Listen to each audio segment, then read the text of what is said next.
Hello मेरे प्यारे विद्यार्थियों, आप सभी का मैं अभिषेक कुमार सिंह एक बार फिर से आपके अपने YouTube channel one Bharat academy में स्वागत करता हूं।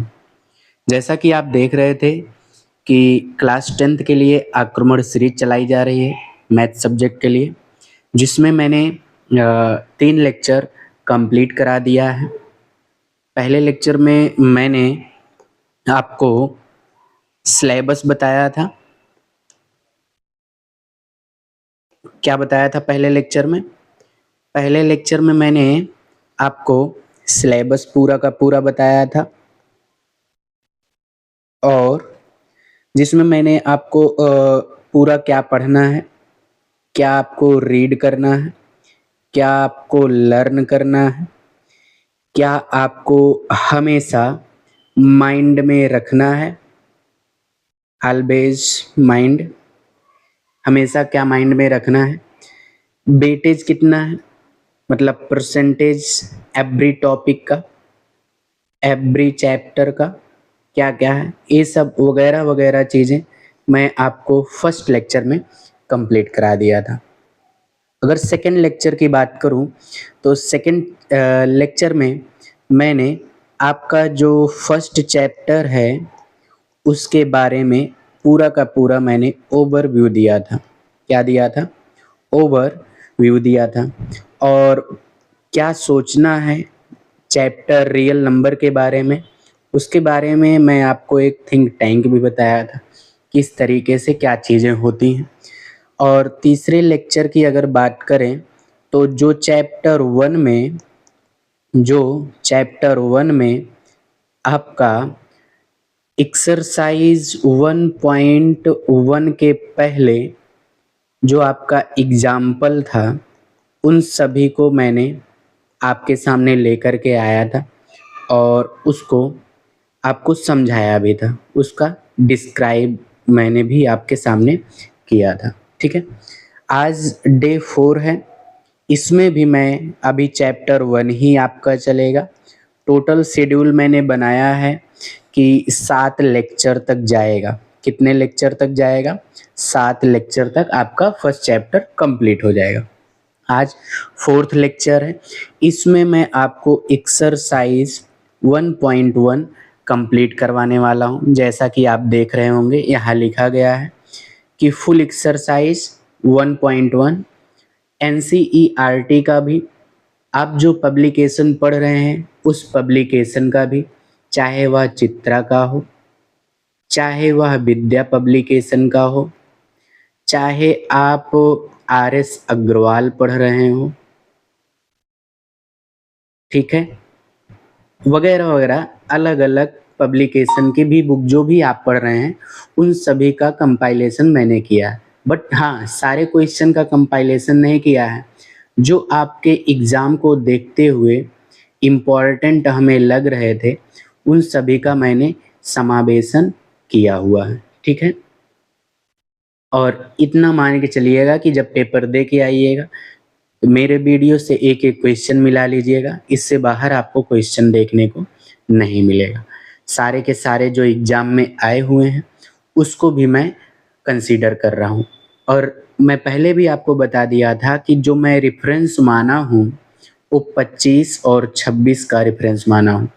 जो 25-26 में एग्ज़ाम हुए थे उसके बेसिस पे मैं आपका क्लास कंडक्ट करा रहा हूँ। ठीक है, आई होप इतनी चीज़ें आपको बेहतर ढंग से समझ में आ गई होंगी। ठीक है, अच्छा, लेक्चर पे बढ़ने से पहले एक चीज़ मैं आपको डेली बताता हूँ कि आप मेरा Telegram channel one Bharat academy के नाम से है, आप इसको ज्वाइन कर लीजिए। ज्वाइन करने का एक बेनिफिट आपको मिलेगा, एक क्या कई सारा बेनिफिट मिलेगा।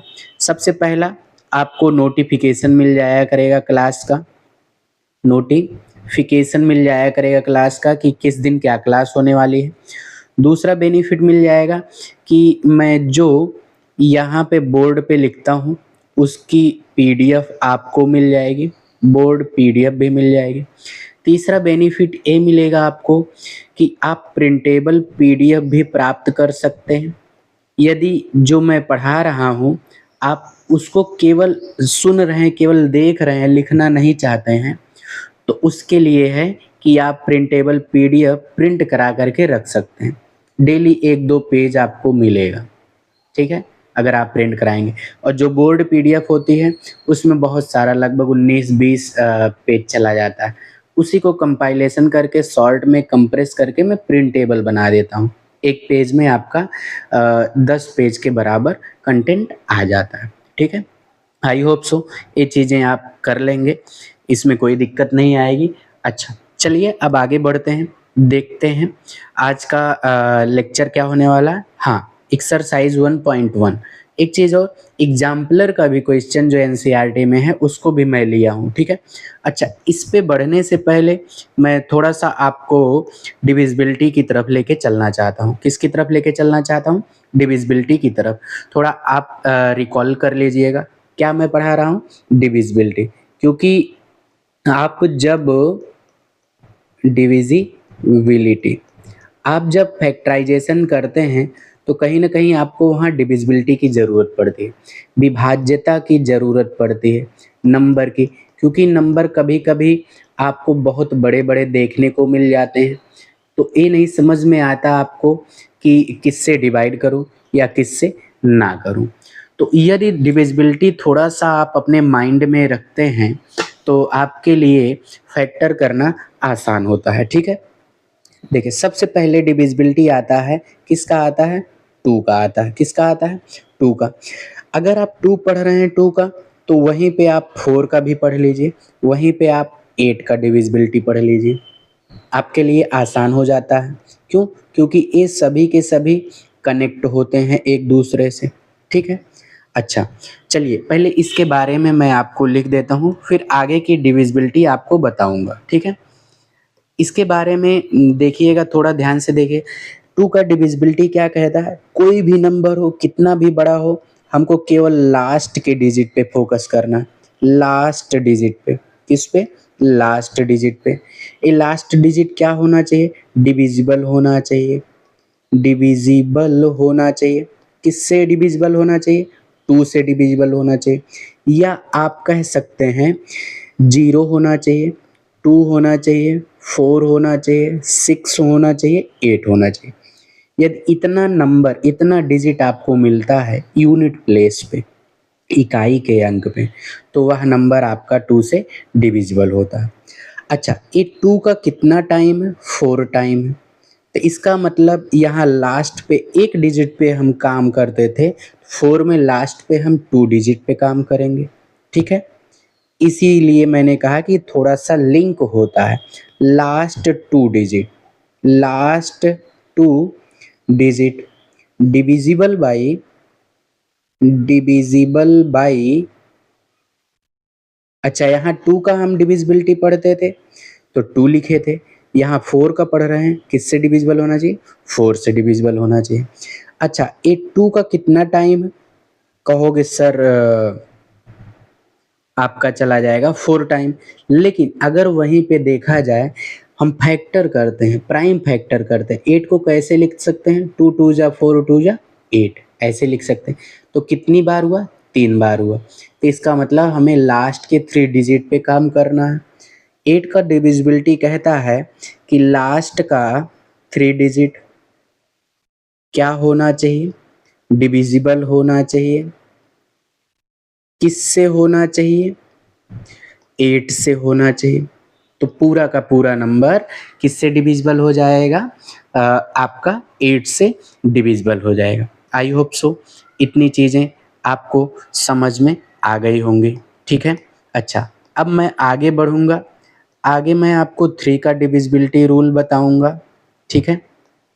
3 का डिविजिबिलिटी रूल समझने की कोशिश करिएगा और 3 के साथ-साथ आपको मैं किसका 9 का डिविजिबिलिटी रूल भी वहीं पे आपको बता दूँगा, ठीक है?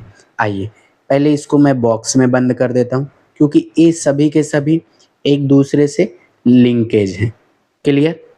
यहाँ तक हमें लगता है कि आपको समझ में आ गया होगा, समझाने की ज़रूरत नहीं पड़ेगी, ठीक है? चलिए थोड़ा-सा इसको पतला कर देते हैं, ठीक है? आइए, अब चलते हैं किस डिविजिबिलिटी की तरफ? 3 की डिविजिबिलिटी की तरफ। 3 का डिविजिबिलिटी पढ़ेंगे और उसी के साथ साथ 9 का भी डिविजिबिलिटी रूल पढ़ लेंगे, ठीक है, क्योंकि ये दोनों लिंकेज होते हैं। 3 का डिविजिबिलिटी रूल आपको क्या कहता है, पहला जो बुक में लिखा गया है मैं उसको लिखता हूं, सम ऑफ ऑल डिजिट्स क्या होने चाहिए, डिविजिबल होने चाहिए। किससे डिविजिबल होने चाहिए, 3 से डिविजिबल होने चाहिए। तो वह पूरा का पूरा नंबर आपका 3 से डिविजिबल हो जाता है। अगर मैं अपने लैंग्वेज में लिखना चाहूं तो यदि एवरी डिजिट, प्रत्येक डिजिट, नंबर का हर एक डिजिट यदि बिना ऐड किए 3 से कट जा रहा है, every digit cut by 3 cut जा रहा है, तो वह पूरा का पूरा नंबर 3 से डिविजिबल हो जाता है। जैसे मैं एग्जाम्पल लिखना चाहूं, इस तरीके से आपके सामने कोई नंबर लिखा गया इतना बड़ा,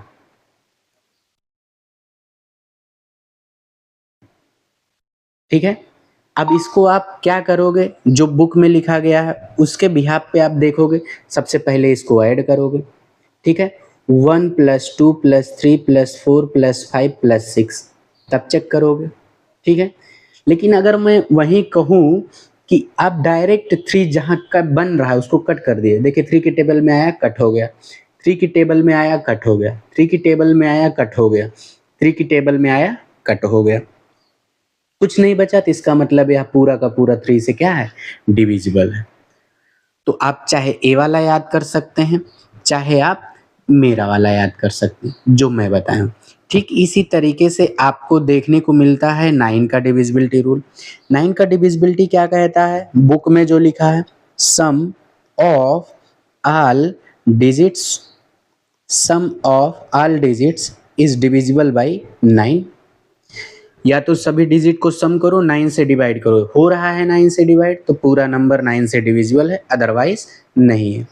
लेकिन मैं वहीं इसी 3 के बिहाफ पे लेके चलूं कि इसमें भी मैं यदि एवरी डिजिट, सभी डिजिट को कट कर दूं, यदि 9 से कट हो जाए तो वह पूरा का पूरा नंबर 9 से डिविजिबल हो जाता है। तो हमें ऐड करने में भी दिक्कत नहीं होती, क्योंकि नंबर कट करते हुए चले जाते हो, बहुत कम ऐड करना पड़ता है, ठीक है। सो आई होप सो इतनी चीज़ें आपको क्लियर हो गई होंगी, ठीक है। आइए अब आगे बढ़ते हैं। एक चीज़, अब आप 2 का पढ़ लिए, 3 का पढ़ लिए और किसका पढ़ लिए, 9 का पढ़ लिए। अब यहाँ पे यदि मैं आपको 6 का डिविजिबिलिटी रूल बता दूं, क्या बता दूं, 6 का डिविजिबिलिटी रूल यहीं पे बता दूं, क्योंकि 6 आप देख रहे होंगे कि 6 किससे बना हुआ है, ये यहाँ पे मैं लिखता हूँ। हाँ, 6 किससे बना हुआ है, 6 आप कहेंगे सर 2 से और 3 से बना हुआ है, तो इसका मतलब इसमें 2 का डिविजिबिलिटी रूल लगेगा और 3 का भी लगेगा, दोनों का, बोथ रूल, दोनों रूल लगेंगे। पेन चेंज कर देता हूं ताकि दिक्कत ना हो, सब एक जैसा आपको दिखे, ठीक। 6 किससे बना हुआ है, 2 से बना हुआ है, 3 से बना हुआ, इसका मतलब इसमें बोथ रूल लगेगा। कोई नंबर यदि 6 से डिविजिबल चेक करना है तो हमको 2 का भी डिविजिबिलिटी चेक करना पड़ेगा और 3 का भी चेक करना पड़ेगा, दोनों से डिविजिबल होना चाहिए, तब वह नंबर 6 से डिविजिबल हो जाएगा। बाई चांस किसी एक नंबर से डिविजिबल हुआ और दूसरे नंबर से डिविजिबल नहीं हुआ, तो इसका मतलब वह नंबर 6 से डिविजिबल नहीं होगा। किसी एक नंबर से डिविजिबल हुआ, दूसरे नंबर से डिविजिबल नहीं हुआ, तो इसका मतलब वह 6 से डिविजिबल नहीं हुआ। 6 का डिविजिबिलिटी ही यही कहता है कि दोनों से डिविजिबल होना चाहिए, और दोनों का डिविजिबिलिटी रूल आप बता दिए हैं कि 2 का डिविजिबिलिटी क्या कहता है, लास्ट में 0 हो, 2 हो, 4 हो, 6 हो, 8 हो, इतनी चीजें यदि हैं वह 2 से डिविजिबल है। और 3 का डिविजिबिलिटी कहता है कि एवरी डिजिट यदि कट रहा है 3 से तो वह 3 से डिविजिबल है। तो जो नंबर 2 से भी कटेगा, 3 से भी कटेगा, वह कन्फर्म है 6 से कटेगा। क्लियर? ये भी आपको समझ में आ गया होगा, हमें उम्मीद है। ठीक है, अब एक रूल आपको और बता देते हैं 5 का, आपके लिए बस इतना ही इम्पोर्टेंट है, इससे ज़्यादा इम्पोर्टेंट नहीं है। क्लियर? उम्मीद है कि आपको समझ में आ रहा होगा मैं जो बताने की कोशिश कर रहा हूँ। ठीक है, बस जितना बता रहा हूँ यदि आप उतना कंप्लीट कर लेते हैं तो आपको दिक्कत नहीं आएगी कभी भी। ठीक है, बस इतना माइंड में रखिएगा। चलिए आगे बढ़ते हैं। किसका डिविजिबिलिटी मैंने बताया? 5 का। ठीक है, आइए 5 का डिविजिबिलिटी रूल यहाँ पे लिख देता हूँ। 5 का डिविजिबिलिटी रूल कहता है कि लास्ट में, नंबर के लास्ट में या तो 0 होना चाहिए या तो क्या होना चाहिए? 5 होना चाहिए। नंबर के लास्ट में या तो 0 होना चाहिए या तो क्या होना चाहिए? 5 होना चाहिए। तो वह नंबर 3 से डिविजिबल हो जाता है। तो वह नंबर 3 से डिविजिबल हो जाता है। ठीक है, इतनी चीज आपको डिविजिबिलिटी में पढ़नी है। क्लियर? चलिए अब चलते हैं क्वेश्चन की तरफ। क्वेश्चन आपके स्क्रीन पे दिख रहा होगा आपको। कह रहा है, क्या कह रहा है क्वेश्चन? कह रहा है कि express each number as a product of its prime. इसके प्राइम के रूप में आप इसको क्या करिए? एक्सप्रेस करिए प्रोडक्ट को। और पिछले क्लासेस में मैंने बताया है कि प्राइम होता क्या है, अभी मैं लिख दूंगा। हिंदी के लिए प्रत्येक संख्या को उसके अभाज्य गुणनखंडों के गुणनफल के रूप में व्यक्त कीजिए।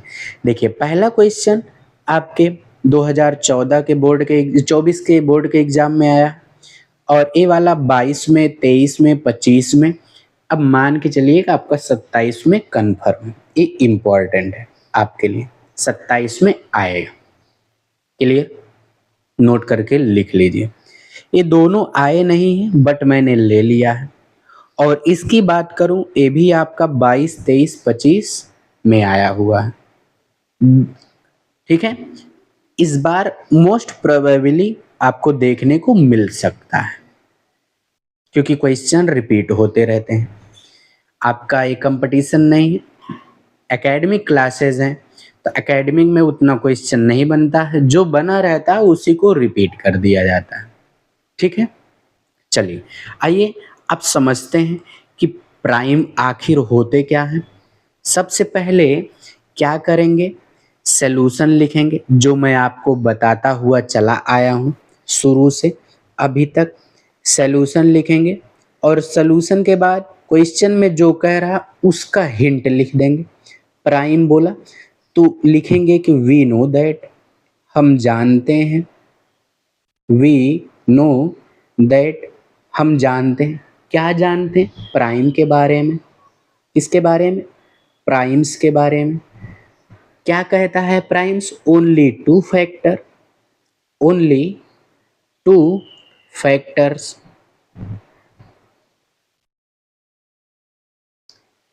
ओनली टू फैक्टर्स होने चाहिए किसी भी नंबर के, तो वह आपका प्राइम नंबर कहलाता है। बिल्कुल, इतनी चीजें आपको लिख देनी है और इसको बॉक्स में बंद कर देना है। इसको बॉक्स में बंद कर देना है ताकि सामने वाले को पता चल जाए कि हाँ आप इसके बारे में जानते हैं। क्लियर? चलिए अब क्वेश्चन सॉल्व करते हैं। पहला क्वेश्चन, फर्स्ट क्वेश्चन क्या कहता है आपके स्क्रीन पे मैं लिखता हूँ। पहला सॉल्यूशन, किसका प्राइम फैक्टर करना? 140 का, 140 का लिखेंगे यहाँ पे। प्राइम फैक्टराइजेशन, फैक्टराइजेशन ऑफ 140, 140 का। मैंने कहा अभी तक कि आप जरूरी नहीं है कि प्राइम में ही ब्रेक करें, आप किसी भी नंबर में ब्रेक कर दें, उसको बड़े से बड़े नंबर में ब्रेक कर दें, लेकिन लास्ट का जो प्रोडक्ट आपको लिखना है वो प्राइम में लिखना है। बीच में आप क्या कर रहे हैं, कैसे कर रहे हैं, उससे मतलब नहीं, लेकिन आपका जो आंसर है, प्रोडक्ट है, फाइनल प्रोडक्ट है, वह किस में होना चाहिए, प्राइम में होना चाहिए। हमको दिख रहा है यहाँ पे सीधा सीधा, अगर हम इसको ब्रेक करना चाहें ऐसे ब्रेक कर सकते हैं, 14 गुणे 10 में, 14 मल्टीप्लाई 10 में। अब 14 को आप ब्रेक करिए, 2 मल्टीप्लाई 7 कर सकते हैं, क्योंकि 2 भी प्राइम है और 7 भी प्राइम है। अगर 10 को ब्रेक करूं, 2 मल्टी 5 लिख सकता हूं, 2 भी प्राइम है और 5 भी प्राइम है। ठीक है, अब इसको अरेंज कर दीजिए, 2 मल्टी 2 मल्टी 5 मल्टी 7, वही चीजें लिखा हूं, बस उसको सीरियल से अरेंज कर दिया हूं। आपका आंसर ए भी माना जाएगा। आप ऐसे भी लिख सकते हैं, 2 कितनी बार है, 2 बार है, 2 टाइम्स। 5 कितनी बार है, 1 टाइम्स है। 7 कितनी टाइम है, 1 टाइम है। आपका आंसर ए भी माना जाएगा। सो आई होप सो इतनी चीजें आपको क्लियर हो गई होंगी। ठीक है, अच्छा अब चलते हैं दूसरा क्वेश्चन सॉल्व करते हैं। ठीक है, आइए दूसरा क्वेश्चन देखते हैं। किसका, 156 का करना है। सेम टू सेम इसी तरीके से आपको लिखना है, प्राइम फैक्टराइजेशन ऑफ 156। 156 आप लिखिए, इसको ब्रेक करिए। आपको बड़ा नंबर दिख रहा है, 2 से भी आप ब्रेक कर सकते हैं। चलिए ब्रेक करते हैं। 2 से अगर ब्रेक करेंगे, 2 7 जा 14 और 2 8 जा 16, ऐसे चला गया। अब आप देख रहे होंगे 78 किसकी टेबल में आता है, 13 की टेबल में आता है। आपको टेबल याद होना चाहिए, आप ऐसे लिख सकते हैं, 13 छक 78, 13 6 जा 78। अब इसको भी आप ब्रेक करिए, 2 एज इट इज लिख दीजिए। 13 तो आपका प्राइम है ही है, इसको ब्रेक नहीं किया जा सकता। 6 को आप लिख सकते हैं 2 मल्टीप्लाई 3। अब इसको आप अरेंज कर दीजिए एक ऑर्डर में, बढ़ते हुए इंक्रीजिंग ऑर्डर में। 2 लिख दिए, 2 लिख दिए, 3 लिख दिए, 13 लिख दिए। यहाँ अलग अलग था, जंबल्ड टाइप में था, तो यहाँ पे हम उसको सीरियल वाइज लिख दिए। क्लियर, इतनी चीजें समझ में आ गई होंगी। ए भी आंसर आप लिख सकते हैं, या आप ए भी लिख सकते हैं पावर की फॉर्म में। 2 कितनी बार है, 2 बार है। 2 कितनी बार है, 2 बार है, तो पावर में हम क्या लगा देंगे, 2 लगा देंगे। 3 कितनी बार है, 1 बार है। 13 कितनी बार है, 1 बार है। आपका आंसर ए भी माना जाएगा। उम्मीद है कि आपको समझ में आ गया होगा। क्लियर, अच्छा एक चीज और आप देखिए, मैं पांचवा बताता हूं, ये दोनों आप होमवर्क में हमको करके बताइएगा, कमेंट बॉक्स में इसका आंसर दीजिएगा। ठीक है, आइए बढ़ता हूं किसकी तरफ, फोर्थ क्वेश्चन की तरफ। लिखता हूं, प्राइम फैक्टराइजेशन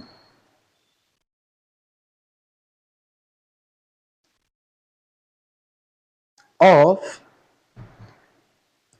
7 4 2 9। जो जो एग्जाम में आए हैं मैं उसको सॉल्व करवा दे रहा हूं, बाकी क्वेश्चंस आप सॉल्व करके इसका आंसर वीडियो के कमेंट बॉक्स में हमको बताइए। लिखता हूं 7 4 2 9, ब्रेक करिए। अच्छा, अब हमको दिख नहीं रहा है कि यह किससे कट होगा, किससे नहीं कट होगा, क्योंकि 2 का डिविजिबिलिटी कहता है कि लास्ट में इवन होना चाहिए, नहीं है। 3 का डिविजिबिलिटी का 4 का कहता है कि लास्ट का 2 डिजिट कटना चाहिए, नहीं कट रहा है, 4 की टेबल में 29 नहीं आता। और 8 का डिविजिबिलिटी कहता है कि लास्ट का तीनों डिजिट कट होना चाहिए, नहीं कट हो रहा है, 8 की टेबल में नहीं आया। 8 5 जब 42 बचा 29, नहीं कट हो रहा है। 3 का डिविजिबिलिटी कहता है सभी का सम कटना चाहिए, नहीं कट हो रहा है, क्योंकि 9 कट हो गया, 7 to 9 कट हो गया, 4 तो कट ही नहीं होगा। 9 का भी डिविजिबिलिटी कहता है कि 9 कट होना चाहिए, ये भी कट हो गया, 7 to 9 कट हो गया, लेकिन 4 बच गया। तो इसका मतलब हमको और आगे जाना है। चलिए 17 की तरफ चलते हैं। इसको 17 से कट करते हैं। किससे कट करते हैं? 17 से। ठीक है, आइए 17 का यदि हम टेबल रीड करें तो कितनी बार जा सकता है? चलिए 17 4 जा 68, 68 कितना बच गया आपका? 6 बच गया, 62 हो गया। 17 3 जा 48, नहीं 51, 51, 17 3 जा 51 कितना बच गया? 11, 9 नीचे आ गया। 17 7 जाओ 119, 119 पूरा का नंबर कट गया यहाँ पे। क्लियर? इतनी चीजें आपको समझ में आ गई होंगी। अब ब्रेक करते हैं आगे। क्या यहाँ और ब्रेक होगा? 17 से नहीं कट हो रहा है, अब नहीं कट हो रहा, 17 की टेबल में नहीं आ रहा है, तो आगे लिखेंगे। ये तो लिख दिए। 17 के आगे कौन सा प्राइम नंबर मिला? 19। जब नहीं कट होगा तो हमको केवल प्राइम नंबर ही चेक करना, ऐसा नहीं ऑड चेक करेंगे, इवन चेक करेंगे, क्योंकि हमको प्राइम में ब्रेक करना, तो हम प्राइम चेक करेंगे। 19 का टेबल कितनी बार जा सकता है? चलिए चेक करते हैं इसमें 19 का टेबल। 19 2 जा 38 कितना बच गया? 5 बच गया। ठीक है, 19 3 जा 20, 19 3 जा 57 कट गया पूरा, तो इसका मतलब ब्रेक हो गया। ठीक है पूरा। अब आप देख पा रहे होंगे 17 भी प्राइम नंबर है, 19 भी प्राइम नंबर है और 23 भी प्राइम नंबर। आप इसको भी आंसर लिख सकते हैं, या आप सॉरी प्राइम नंबर के उसमें पावर के फॉर्म में भी आंसर लिख सकते हैं। ये भी आपका सही माना जाएगा। उम्मीद है कि इतनी चीजें आपको समझ में आ गई होंगी। चलिए अगले क्वेश्चन की तरफ बढ़ते हैं। अगला क्वेश्चन सेम टू सेम उसी तरीके से दिया गया है, तो इसको भी सॉल्व कर लीजिएगा आप। मैं इसको सॉल्व नहीं करूंगा क्योंकि सेम टू सेम पिछले के जैसा है, बस नंबर अलग है। ठीक है, आप इसको सॉल्व कर लीजिएगा। देखिए लास्ट में 5 दिख रहा है, तो इसका मतलब या पहले 5 से आप इसको ब्रेक कर दीजिएगा, नंबर थोड़ा छोटा हो जाएगा। ठीक है, यहाँ 0 दिख रहा है और 20 दिख रहा है। यहाँ आपका 2 से भी कट हो सकता है, 4 से भी कट हो सकता है, तो आप 4 से ब्रेक करिएगा क्योंकि 4 बड़ा नंबर है। जब बड़ा नंबर किसी नंबर को डिवाइड करता है तो रिजल्टेंट कम डिजिट का मिलता है। क्लियर? अब यहाँ 0 नहीं दिख रहा, इवन नहीं दिख रहा, 2 से नहीं कट होगा, 4 से नहीं कट हो रहा है, 5 से भी नहीं कट होगा। जब 2 से नहीं कट हुआ तो यार 6 से भी नहीं कट होगा, क्योंकि 6 से कट होने के लिए 2 का भी डिविजिबल होना चाहिए, 3 का डिविजिबल होना चाहिए, नहीं कट होगा। तो 6 के आगे बढ़िए 7, तो इसको 7 से कट करिएगा।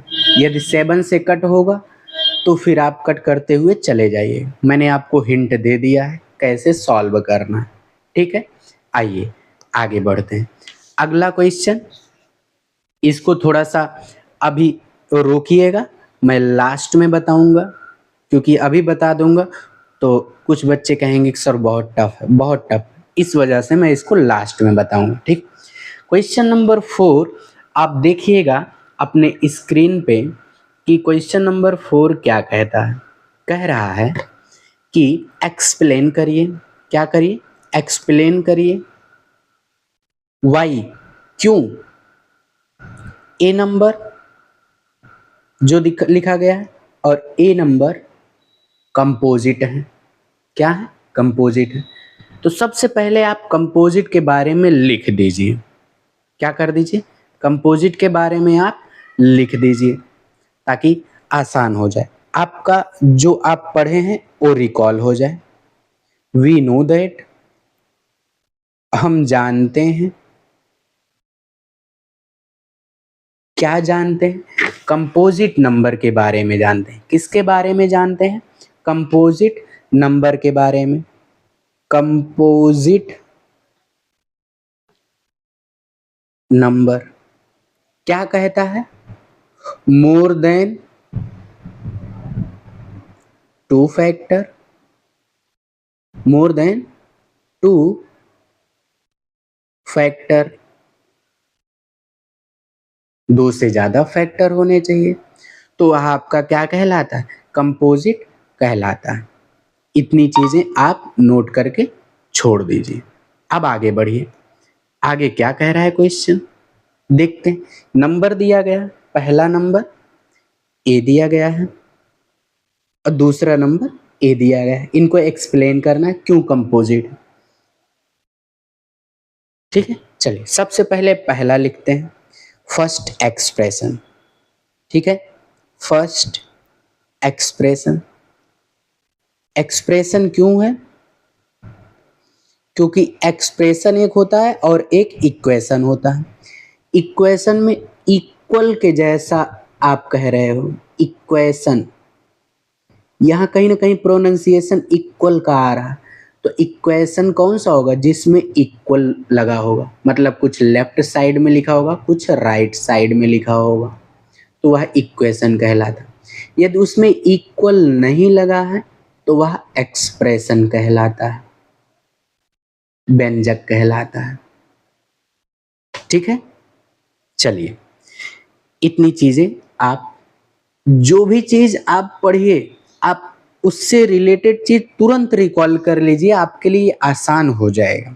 ठीक है, first expression 7 multi 11 multi 13 plus 13, इतना लिखा गया है। अब देख रहे होंगे कि प्लस से चीजें अलग हो रही हैं। प्लस से चीजें, प्लस के पहले एक टर्म ए है, दूसरा टर्म ए है। इसमें भी 13 दिख रहा है, इसमें भी 13 दिख रहा है, तो इसका मतलब हम 13 को कॉमन ले सकते हैं। ठीक है, 13 को क्या कर सकते हैं? कॉमन ले सकते हैं। चलिए 13 कॉमन ले लेंगे तो नंबर थोड़ा आसान हो जाएगा। यहाँ 7 बचा, 11 बचा, 13 बाहर चला गया, उसकी जगह पे 1 बचा, और यहाँ से भी 13 बाहर चला गया, 1 बच गया। आइए आगे लिखते हैं। 7 का 11 में मल्टीप्लाई करेंगे 77, और 1 में मल्टीप्लाई करेंगे 77, और 1 ऐड करेंगे 78। ब्रैकेट को हटाएंगे, मल्टीप्लाई का साइन लगाएंगे, क्योंकि ब्रैकेट एक तरीके से क्या होता है? मल्टीप्लिकेशन होता है। ठीक है, चलिए अब आप जान रहे होंगे कि 78 तो प्राइम है नहीं, 13 प्राइम है, इसको एज इट इज लिख दिए। 78 किसकी टेबल में आता? 13 छक 78। ठीक है, 13 और 6 की टेबल में आता, लिख दिए।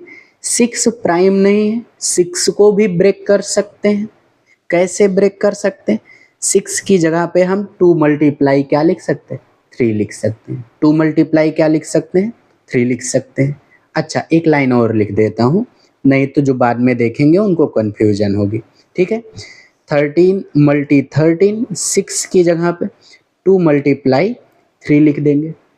अब इसको अरेंज कर दीजिए, 2 मल्टीप्लाई 3 मल्टीप्लाई 13 मल्टीप्लाई 13। अच्छा 13 को हम लिख सकते हैं पावर में। किस में लिख सकते हैं? पावर में। कितनी बार है? 2 बार है, तो पावर में हम क्या लगा देंगे? 2 लगा देंगे। कोई दिक्कत? अब देखिए 2 से ज्यादा फैक्टर, पहला फैक्टर प्राइम का, दूसरा फैक्टर प्राइम का, तीसरा फैक्टर प्राइम का, तो इसका मतलब यह क्या है? कंपोजिट नंबर है। यह क्या है? कंपोजिट नंबर है। कोई दिक्कत यहाँ तक नहीं होनी चाहिए। हम यहाँ कंक्लूजन, इसका निष्कर्ष लिख देंगे। क्या निष्कर्ष इसका लिखेंगे? बिकॉज क्योंकि गिवन नंबर दिया गया number gives more then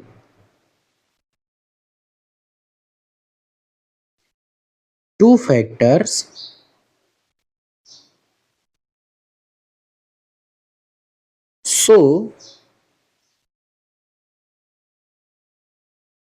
so इसलिए गिवन नंबर या गिवन एक्सप्रेशन इज कंपोजिट। बस लिख दी। अब दूसरा एक्सप्रेशन यहां पे लिखेंगे, दूसरा एक्सप्रेशन भी इसी तरीके से हम चेक करेंगे। सेकंड एक्सप्रेशन,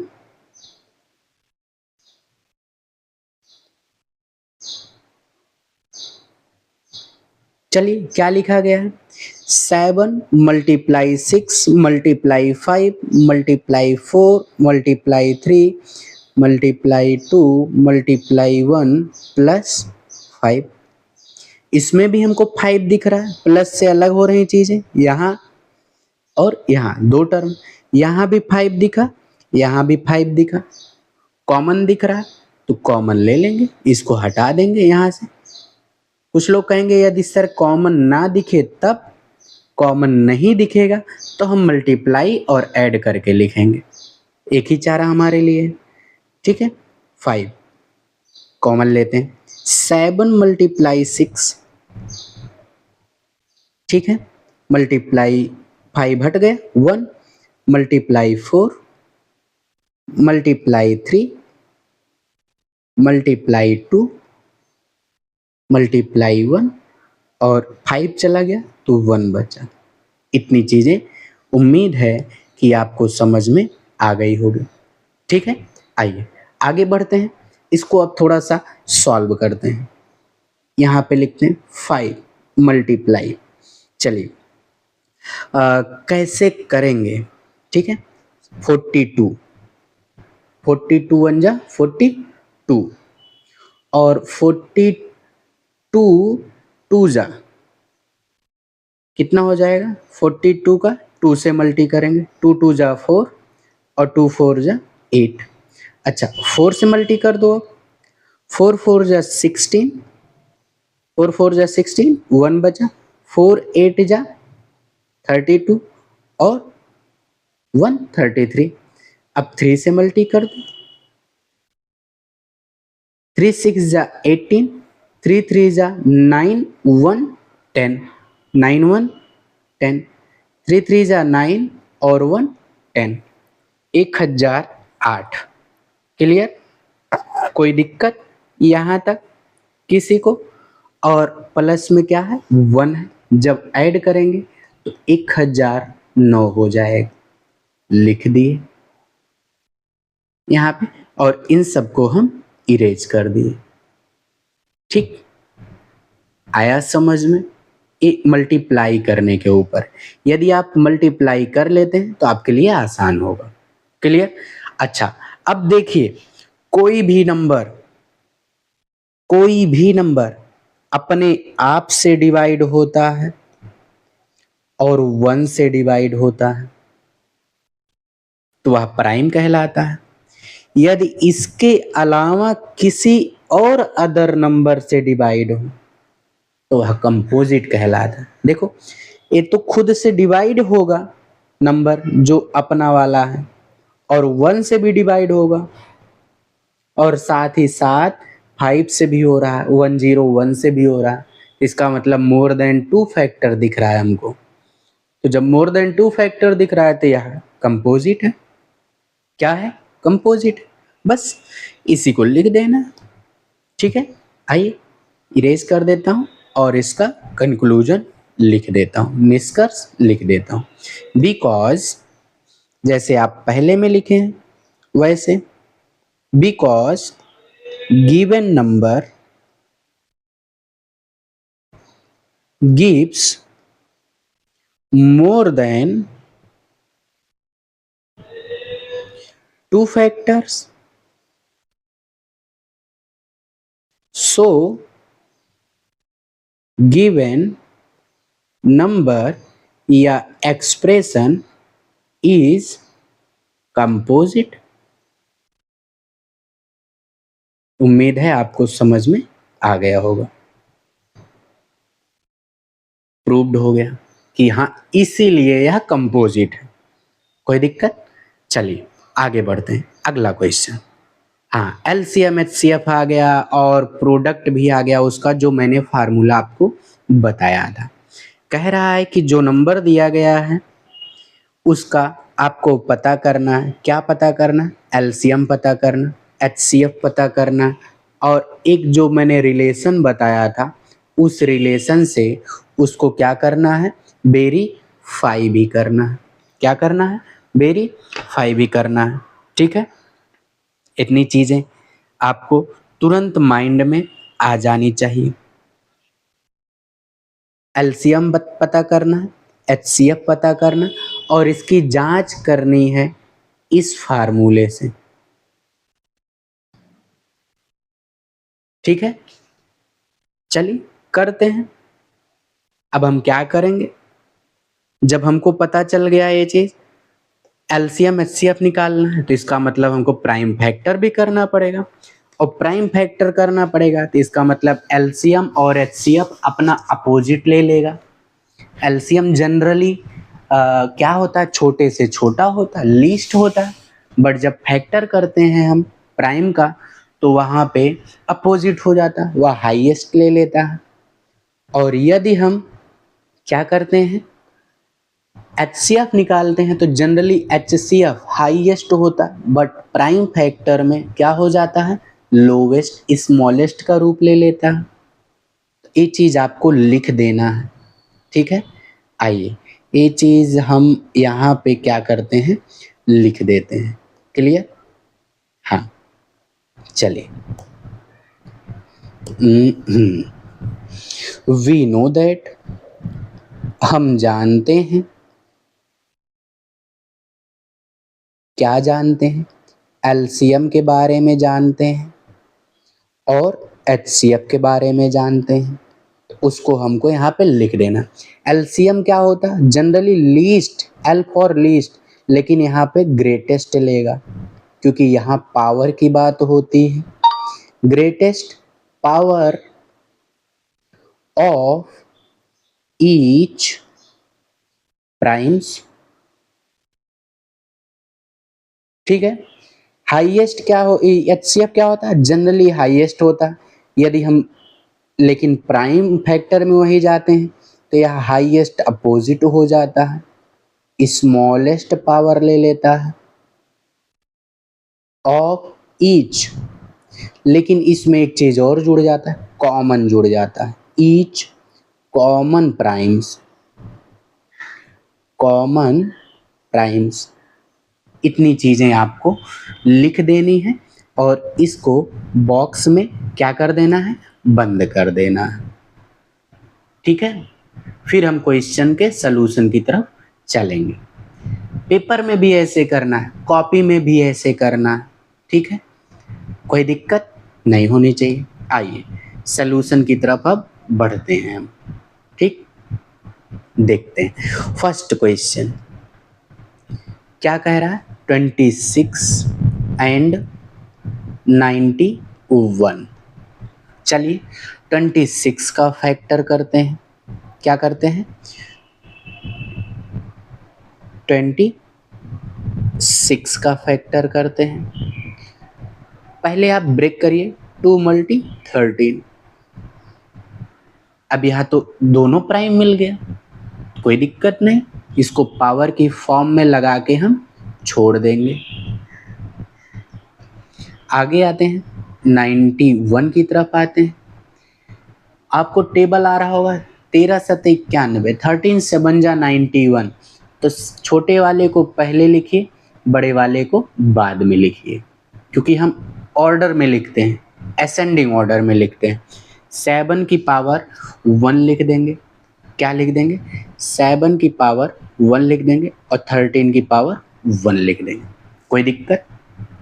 अब यहाँ से क्या निकल गया, हमको क्या पता चल गया, क्या लिख देंगे यहाँ पे, so LCM is equal to greatest power लेंगे, ठीक है।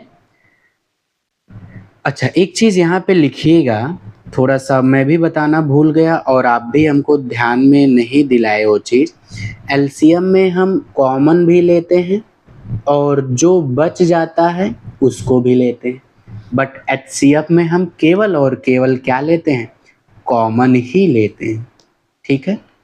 एलसीएम, क्या कुछ कॉमन दिख रहा है? हाँ सर, 13 दिख रहा है कॉमन।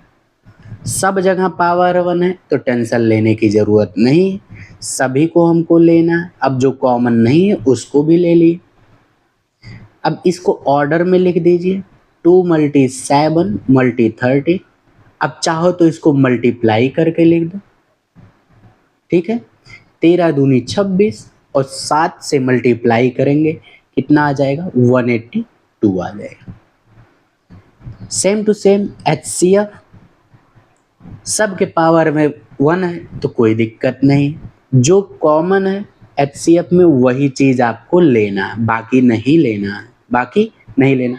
केवल कॉमन में क्या आपको दिखा, क्या दिख रहा है, 13 और 13 दिख रहा है, तो इसका मतलब हमको केवल 13 ही लेना है। पहला आंसर आपका हो गया, दूसरा आंसर आपका हो गया। तीसरा क्या कह रहा है, कह रहा वेरिफिकेशन करिए। क्या करिए, वेरिफिकेशन करिए। चलिए उसको भी कर देते हैं, कोई दिक्कत नहीं है। वेरिफिकेशन, टेंशन लेने की जरूरत नहीं है जब तक अभिषेक सर आपके साथ हैं। तो वेरिफिकेशन कैसे करना, एलसीएम मल्टी एचसीएफ से। चलिए, 21 साइड में है इक्वल के, लेफ्ट में है, तो लेफ्ट हैंड साइड क्या कहता है, एलसीएम का मल्टीप्लाई करिए एचसीएफ से। क्वेश्चन में कह रहा है एलसीएम उठाइए 182, एचसीएफ उठाइए 13। चलिए इसको मल्टीप्लाई करते हैं, कर दें। 13 दूनी 26, 2 बच गया। 13 अट्ठे 13, 8 जा 104, ऐड करेंगे 106 हो जाएगा। बच कितना गया, 10 बच गया, 10 बच गया। 13 1 जा 13 और 10 ऐड करेंगे 23 हो जाएगा। कोई दिक्कत नहीं होनी चाहिए यहाँ तक आपको। चलिए आइए आगे बढ़िए, अब आगे बढ़ते हैं।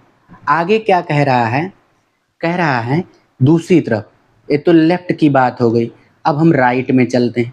राइट में क्या कह रहा है, दो संख्याओं का गुणनफल, उन दोनों संख्याओं का आपको गुणनफल निकालना है। राइट हैंड साइड, पहला नंबर मल्टी दूसरा नंबर। पहला नंबर क्या है, पहला नंबर आपका 26 है, दूसरा नंबर क्या है 91 है। चलिए मल्टी कर, अब देखिए मल्टी करने का तरीका आपको बताता हूं। 6 1 जा 6 लिख दिए। अब क्रॉस में मल्टी करिए दोनों को, 2 1 जा 2, 9 6 जा 54, दोनों को ऐड कर दीजिए 56 हो गया। क्या कोई रिमाइंडर बचा था यहाँ पे, नहीं बचा था, तो 56 का हम 6 लिख दिए, बच कितना गया 5 रिमाइंडर में। इसका मल्टी कर दिए, 9 2 जा 18 और 5 ऐड करेंगे तो 23 हो जाएगा। देखिए दोनों बराबर आ गए। यही कहा था कि वेरीफाई करिए, क्या करिए, वेरीफाई करिए। लो हम लोग वेरीफाई कर दिए। अब लास्ट में लिख देंगे proved, left hand side equal to right hand side. बस बॉक्स में बंद कर दिए, वेरिफिकेशन हो गया। उम्मीद है कि आपको समझ में आया होगा। ठीक इसी तरीके से आप सेकंड वाला भी लगा लेंगे और थर्ड वाला भी लगा लेंगे। क्लियर? आइए आगे बढ़ते हैं। अगला क्वेश्चन, जैसे पहले था वैसे पहले है, अभी भी है, केवल इसमें आपको एलसीएम बताना है, एचसीएफ बताना है, बाकी वेरिफिकेशन नहीं करना। किसका यूज करके? प्राइम फैक्टर का यूज कर। देखिए एनसीईआरटी के एक्सरसाइज में और डायरेक्ट आपके बोर्ड के एग्जाम में पूछ लिया गया। एक क्वेश्चन बता देता हूं, बाकी आप दूसरा क्वेश्चन जो बचा हुआ उसको आप लगा लेंगे। ठीक है, कोई दिक्कत? अच्छा एक चीज आप देख रहे होंगे 17 प्राइम है, 23 प्राइम है, 29 प्राइम देख रहे होंगे ना, सीधा सीधा आपको दिख रहा है। तो इसका मतलब ये जब सब प्राइम है तो इसका एचसीएफ क्या हो जाएगा? 1 हो जाएगा। प्राइम का हमेशा एचसीएफ क्या होता? 1 होता है। और एलसीएम क्या होगा? इन सभी का मल्टीप्लिकेशन हो जाएगा। लो इसको यहीं बैठे बैठे बता दिया, सॉल्व करने की जरूरत ही नहीं है। आप इसको ब्रेक कर सकते हैं। कितनी बार जाएगा? 3 टाइम जाएगा। ए कितना हो गया? 3 का स्क्वायर होगा। ए कितना होगा? 5 का स्क्वायर होगा। बस आप इसी को लिखना, कॉमन है तो एचसीएफ में आएगा, नहीं कॉमन है कुछ तो हमेशा क्या होगा? 1 होगा एचसीएफ। एलसीएम में कॉमन है कॉमन लिखेंगे, नहीं कॉमन है तो उसको भी लिखेंगे, बाद में मल्टीप्लाई करके लिख देंगे। तो हम पहला वाला बता देते हैं, बाकी आप दोनों लगा लीजिएगा। ठीक है, चलिए आइए फर्स्ट क्वेश्चन की तरफ चलते हैं। पहला क्वेश्चन क्या कहता है? सॉल्यूशन लिखेंगे। ठीक है, 12, 15 एंड 21। चलिए 12 का प्राइम फैक्टर करते हैं। सबसे पहले आप ब्रेक करिए, 3 × 4। 3 तो प्राइम है लेकिन 4 प्राइम नहीं है, तो 4 को लिख सकते हैं 2 × 2। अरेंज कर दीजिए इसको, 2 × 2 × 3, पावर में लिख दीजिए 2 की पावर 2 × 3 की पावर 1। चलिए 15 को ब्रेक करिए, 3 × 5। अब ये सब प्राइम है तो इसको डायरेक्टली आप लिख दीजिए 3 की पावर 1 5 की पावर 1। 21 को आप ब्रेक करिए, 3 × 7, दोनों नंबर प्राइम मिल गए तो ऐसे एज इट इज आप लिख दीजिए 7 की पावर 1। कोई दिक्कत नहीं होनी चाहिए। सो इसलिए एलसीएम इक्वल टू, ठीक है। अच्छा यहाँ पे आप लिख दीजिए, डिफाइन कर दीजिए कि हमको पता है इसके बारे में। ठीक है, वी नो दैट, हम जानते हैं। क्या जानते? एलसीएम क्या होता?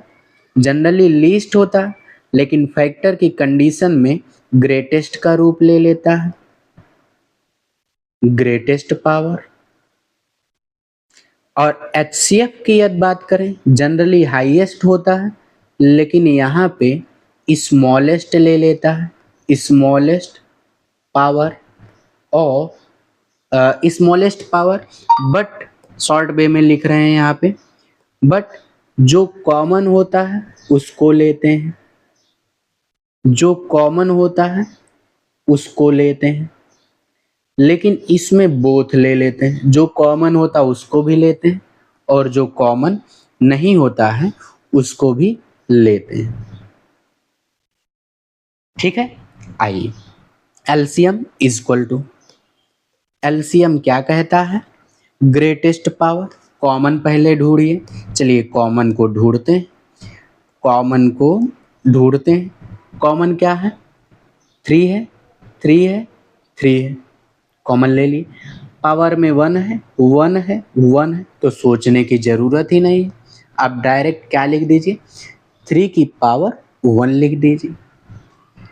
कोई दिक्कत नहीं होनी चाहिए।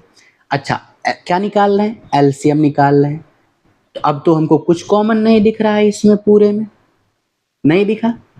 अब जो बचा उसको लिख देंगे एज इट इज, 2 की पावर 2, 5 की पावर 1 और 7 की पावर 1।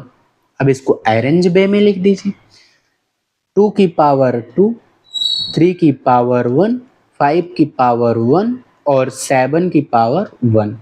मल्टीप्लाई करके लिखिए, चाहे तो यही आप आंसर लिख सकते हैं। मल्टीप्लाई करके लिख देंगे तो नंबर बन जाएगा। चलिए, 4 5 जा 20 और 23 जा 60 और 67 जा 6 7 जा 42 और 0। 60 के आगे 0 तो हम 0 लगा दिए। कोई दिक्कत नहीं होनी चाहिए यहाँ तक, किसी आंसर हमको मिल गया। ठीक है। अच्छा, HCF निकालना है, HCF निकालिए। जो कॉमन है उसी को लेंगे। कॉमन कौन था? 3 की पावर 1 था, बाकी कॉमन नहीं था, तो हमको बाकी से मतलब नहीं है। आपका ये आंसर मिल गया, कोई दिक्कत नहीं होनी चाहिए। अब बाकी इसी तरीके से आप लगा लीजिए।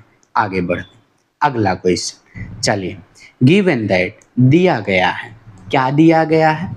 2 नंबर दिया गया और इन दोनों का HCF दे दिया गया है, तो हमको LCM बताना है। तो फार्मूला याद होना चाहिए आपको, तुरंत याद आ जाना चाहिए कि जब 2 नंबर की बात करें, LCM की बात करें, HCF की बात करें, तो उसका फार्मूला होता है वी नो दैट, हम जानते हैं। क्या जानते हैं? First number multiply second number equal to LCM multiply HCF। ठीक है, इतना आप तुरंत लिख दीजिए पहली फुर्सत से, बिना कुछ सोचे विचारे। ठीक, अब सॉल्यूशन की तरफ चलते हैं। फर्स्ट नंबर दिया गया, गिवन दैट।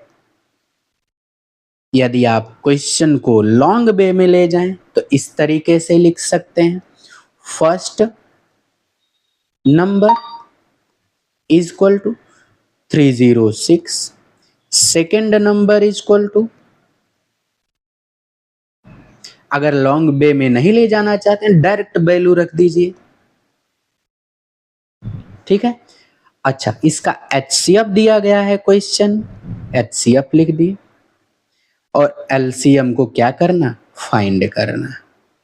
ठीक है, ये चीज आपको समझ में आ गई होगी, मुझे उम्मीद है। ठीक है, आइए थोड़ा सा हम इस पे एक लाइन ड्रा कर देते हैं। ठीक है, यहां से एक लाइन ड्रा कर देते हैं ऐसे। ठीक है, थोड़ा सा ऊपर लेके चलते हैं इसको। अब हम सॉल्व करते हैं। ठीक है, आइए फार्मूला लगाते हैं। फर्स्ट नंबर, सो इसलिए first number multi second number is equal to LCM multiply HCF। First number लिखिए 306, सेकेंड नंबर लिखिए 657, LCM पता करना है, छोड़ दीजिए, HCF 9। अब आप डायरेक्टली कट कर सकते हैं, चलिए कट करते हैं। 9 से डिविजिबिलिटी रूल क्या कहता? सभी नंबर 9 से कटने चाहिए। देखो 3 और 6 9 कट रहा, इसका मतलब यहाँ 9 से क्या हो जाएगा? कट हो जाएगा। चलिए यहीं पे कट कर देते हैं, ट्रांसफर करने की जरूरत ही नहीं पड़ेगी। 9 1 जा 9, कितनी बार जाएगा, कितनी बार हम इसको कट कर पाएंगे? 9 3 जा 27, 3 बच गया 36, 9 4 जा 36। तो हम लिख सकते हैं कि यहाँ 34 बचा और 657 बचा। इधर LCM में 1 से मल्टीप्लाई हुआ तो LCM हो गया। तो LCM is equal to, multiply करके लिख दीजिए। आप मल्टीप्लाई कर लीजिएगा, मैं डायरेक्ट आंसर लिख दे रहा हूँ, 22338, 22338। 8। आपका ये क्या है?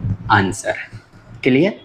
उम्मीद है कि आपको समझ में आ गया होगा। ठीक, देखिए बोर्ड के एग्जाम में भी आया है और एनसीईआरटी के एक्सरसाइज में भी है। आप देख रहे होंगे जितना क्वेश्चन पेपर में आया सब का सब एनसीईआरटी के बुक में है और वही कॉपी आपके पब्लिकेशन में कर दिया जाता है। ठीक है, चलिए लास्ट क्वेश्चन आपके आज के सेशन का। ठीक है, इसके बाद सेशन समाप्त होगा। चलिए इसको समझाते हैं क्वेश्चन को। समझने की कोशिश करिएगा। कह रहा there is a circular path, एक सर्कुलर पाथ है अराउंड ए स्पोर्ट फील्ड, एक स्पोर्ट फील्ड के चारों तरफ। सोनिया टेक्स 18 मिनट, सोनिया कितना मिनट लेती है? 18 मिनट लेती है। To drive 1 round of the field, एक चक्कर पूरा करने के लिए। कितना चक्कर पूरा करने के लिए? 1 राउंड, किसका? फील्ड का। Ravi takes 12 minute for the same, मतलब सेम का मतलब क्या हुआ? उसी एक राउंड को पूरा करने के लिए रवि 12 मिनट लेता है। सपोज करना, they both start at the same point, वे दोनों एक ही पॉइंट से स्टार्ट करते हैं। एट द सेम टाइम, एक ही समय पे स्टार्ट करते हैं। And go the same direction, और एक ही डायरेक्शन में जाते हैं। आफ्टर हाउ मेनी टाइम्स, कितने समय के बाद। There will be meet again starting point, starting point पे वो दोबारा कब मिलेंगे। पिछले लेक्चर में मैंने बताया था कि जब बेल की बात हो, जब मीटिंग की बात हो, तो हम क्या निकालते हैं? एलसीएम निकालते हैं। क्या निकालते हैं? एलसीएम निकालते हैं। तो हम यहाँ पे लिखेंगे सोल्यूशन। क्या हमको पता है? वी नो दैट, हम जानते हैं। क्या जानते हैं? We know that. बार बार लिखिएगा, प्रयास में लाइएगा, चीजें याद हो जाएंगी। We know that. रिपीटिंग दोबारा का। मीटिंग टाइम क्वेश्चन में बोल रहा है, तो मीटिंग टाइम के लिए हमको पता है कि क्या निकालते हैं? एलसीएम निकालते हैं। बस आपको इतना ही लिखना है। इतना लिखने के बाद क्वेश्चन को सॉल्व करना है। ठीक है, चलिए सॉल्व करते हैं। एलसीएम ऑफ किसका किसका एलसीएम निकालना? नंबर का। 18 मिनट एंड 12 मिनट, मिनट बाद में लिख देंगे। चलिए 18 का फैक्टर करते हैं। 2 × 9, 2 को एज इट इज आप लिख दीजिए पावर में। 9 को 3 का स्क्वायर लिख दीजिए। अच्छा 12 को आप ब्रेक करिए। ठीक है, कैसे? 3 × 4, 4 को आप लिख सकते हैं 2 की पावर 2 और 3 को आप लिख सकते हैं 3 की पावर 1। ठीक है, आइए अब एलसीएम की बात कर लेते हैं यहाँ पे। ठीक है, चलिए एलसीएम की बात करते हैं। एलसीएम निकाल लेते हैं। एलसीएम इज इक्वल टू जो आपका क्या है। अच्छा यहाँ पे एक चीज और आप लिख दीजिए। क्या लिख दीजिए यहाँ पे? एलसीएम क्या बोलता है? ग्रेटेस्ट पावर बोलता है। ग्रेटेस्ट पावर बोलता है। ठीक है, बस ग्रेटेस्ट पावर बोलता है तो हमको इसको ग्रेटेस्ट पावर में ले लेना है। क्लियर? अच्छा आइए अब एलसीएम क्या होता है? कॉमन चीजें पहले लिखते हैं। कॉमन यहाँ पे क्या देखने को मिला? 3 मिला, और यहाँ पे भी क्या मिला? 3 मिला। तो 3 यहाँ पे हम क्या कर देंगे? लिख देंगे। 3 यहाँ पे क्या कर देंगे? लिख देंगे। लेकिन इसमें हम ग्रेटेस्ट पावर लेते हैं, तो ग्रेटेस्ट पावर में क्या मिला? 2 मिला, तो हम 2 को यहाँ नोट डाउन कर दिए। ठीक है, बाकी हम इसको लेते ही नहीं। अच्छा और एक चीज कॉमन मिल रहा है हमको। क्या मिल रहा है? सॉरी, इधर क्या मिल रहा है कॉमन? 2 मिल रहा है, 2 मिल रहा है, तो हम इसको क्या लिख देंगे? 2 को लिख देंगे यहाँ पे। क्लियर? अच्छा, अब इसमें ग्रेटेस्ट पावर क्या है? ग्रेटेस्ट पावर में 2 दिख रहा है, तो पावर में क्या लगा देंगे हम? 2 लगा देंगे पावर में। क्लियर? अब मल्टीप्लाई करते हैं। 3 का स्क्वायर क्या कहता है? 9। 2 का स्क्वायर कहता है 4। कितना हो गया? 36 हो गया। क्लियर? कोई दिक्कत किसी को? नहीं। तो हम कंक्लूजन लिख देंगे यहाँ पे, thus इस प्रकार meeting time is equal to 36 minutes. कोई दिक्कत? आंसर हो गया आपका। बस, ठीक है। चलिए, आज का लेक्चर यहीं समाप्त होता है। अगर आपको किसी भी तरीके की क्वेरी चाहिए तो आप इस नंबर पे मुझे व्हाट्सएप कर सकते हैं। टाइम पीरियड आपका है कि सुबह 10 बजे से शाम 6 बजे तक, ठीक है। और यदि सेशन अच्छा लगा हो तो आप सेशन को लाइक कर दीजिए, दोस्तों के बीच शेयर भी कर दीजिएगा, और जो भी होमवर्क दिया हूँ उसका आंसर आप कमेंट बॉक्स में दीजिएगा, ठीक है। चलिए, आज के लिए बस इतना ही। मिलते हैं नेक्स्ट लेक्चर में। थैंक यू, धन्यवाद। जय हिंद, जय भारत।